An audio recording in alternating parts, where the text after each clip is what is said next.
welcome to Garam Masala. I'm Shabani Bagai, and along with me, for a change, we have Shailendra Bhattagar right here in the Delhi studio. Shaila, it's a pleasure having you in Delhi after a long while. Well, Shivani, it's always great to be visiting Delhi again, despite the hot weather that we have as far as this particular city is concerned. Of course, it's pouring cats and dogs in Mumbai, but it's still dry as far as Delhi is concerned. But you have a lot of information on warehousing facilities and a lot of monsoon updates. What's that? Well, Shah, that's important to really be watching out, especially after all the decisions came out in the budget. That's been a big positive. But apart from offering warehousing facilities for more than 42 commodities, we're talking about the National Collateral Management Services. That's also India's largest private weather forecaster with a presence in more than 16 states in the country. NCMSL, to just give you a background, provides district-level updates on weather to its clients, such as the banks, insurance companies.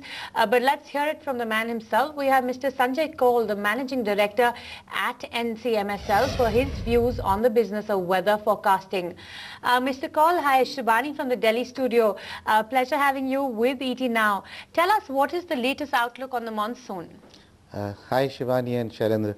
Well, the outlook has certainly been some improvement since June, but unfortunately we don't have great news coming in from what we have based on intelligence and weather stations. The northwest region is the worst affected, and the situation is certainly grim there. Central India is also pretty badly affected. What has provided relief is the coastal belt of Kerala, the Konkan and Goa areas, and of course the northeast has had very good rainfall. But overall, we should be heading for a partial drought in Punjab, Haryana, certainly Rajasthan and parts of Gujarat. There is doesn't seem to be till the 24th. Our prognosis is that they have not monsoon activity will be monsoon will be active, but not very vigorous in most of the country. So that is again not great news. In overall terms, the Kharif crop could get affected by as much as 15 to 20%. Which in terms of quantity translates to about 25 million tons.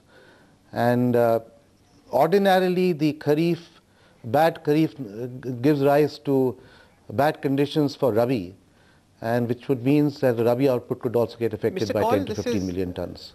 Yeah. We've also been tracking the El Nino, and El Nino till April was fairly positive for India, and that is why you had the IMD forecasting a fairly good rainfall and good monsoons this year. Yeah, Mr. Kaul, this is Mr. Kaul, this is Shailendra here. What are the crops that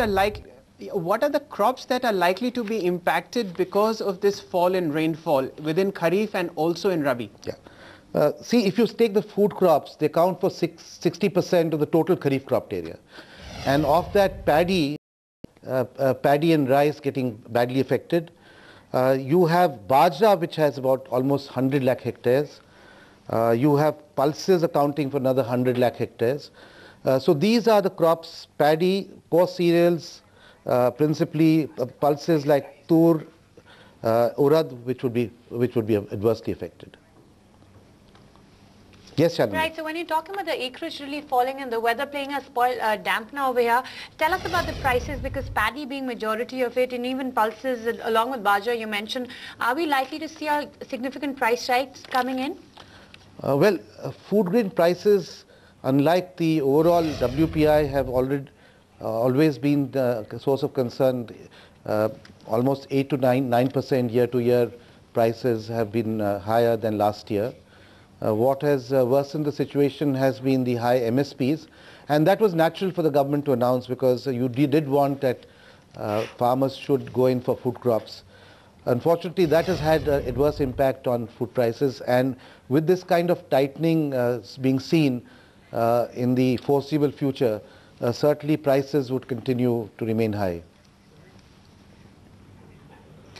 Mr. Kaul, apart from the crops that you've mentioned, the standing crops of sugarcane and cotton are also in place. Absolutely. Will the lack of precipitation also hurt? Will it also hurt the yield in these two particular crops? Yeah.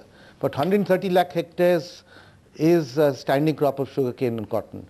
and they are going to be facing water stress, especially sugarcane in UP. There's already facing some water stress, parts of Maharashtra. So they could be indirectly, the yields would be going down there. And that doesn't we are already facing a problem as far as sugarcane is concerned. Absolutely, because we already have a deficit problem as far as sugarcane is concerned. In sugarcane, you already have a deficit this year, and if it's not going to have a, if it's going to continue, then we would be looking for, by Diwali time, very high sugar prices. Going up. All right, so you mentioned about high sugar prices, but to also tell us what are the new initiatives that NCMSL has come up with on weather forecasting? Well, principally, we are providing weather services to insurance companies and to the farmer community.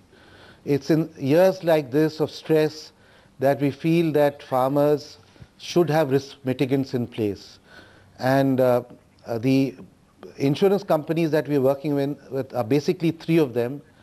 The Government of India company, the Agri Insurance Corporation, ICICI Lombard, and IFCO Tokyo, and IFCO already is a shareholder with NCMSL. We have 500 weather stations. We want to add another 100 this year. That of course would cover only 10% of the cropped area. If you're really talking of the entire country, you do require government agencies to come in a larger way and to promote weather-based insurance products, because that provides immediate relief to farmers. We also require some more robust weather forecasting tools. We have tied up with the Department of Science and Technology. We have an MOU with them. And we are trying to see whether we can provide forecasts of crops much in advance of the harvest. Mr. Kaul, you were just speculating about where sugar prices could go up till Diwali season. One, that, and secondly, the budget has come up with several initiatives for companies such as yours to improve the warehousing and cold storage chain in India. Are you benefited in some fashion? Yes, certainly the budget announcement has been welcomed by everybody in the warehousing industry. We of course have been saying that agri warehousing and cold chains should be declared given infrastructure status. That has not been announced. It has provided for tax benefits through advancing the depreciation, which certainly gives some relief, but you must realize that warehousing has about an 8 to 9 year gestation period, and without much more tangible tax benefits, you may not find corporates and institutions like us being in a position to invest huge amounts in warehousing. Mr. Kaul, you were speculating on where sugar prices were. That would be my last question to you as far as sugar prices are already Diwali high, season is concerned. And these kind of poor rainfall kind of environment would only drive the sugar prices higher. I mean, you don't require to be a great analyst to be able to predict that. There's also a lot of logistics issues. By the time the raw sugar gets into the country, is processed and refined and reaches the market, it might just get too late. And when you have a Diwali demand going up suddenly, you may find that retail prices go beyond 30 rupees a kg.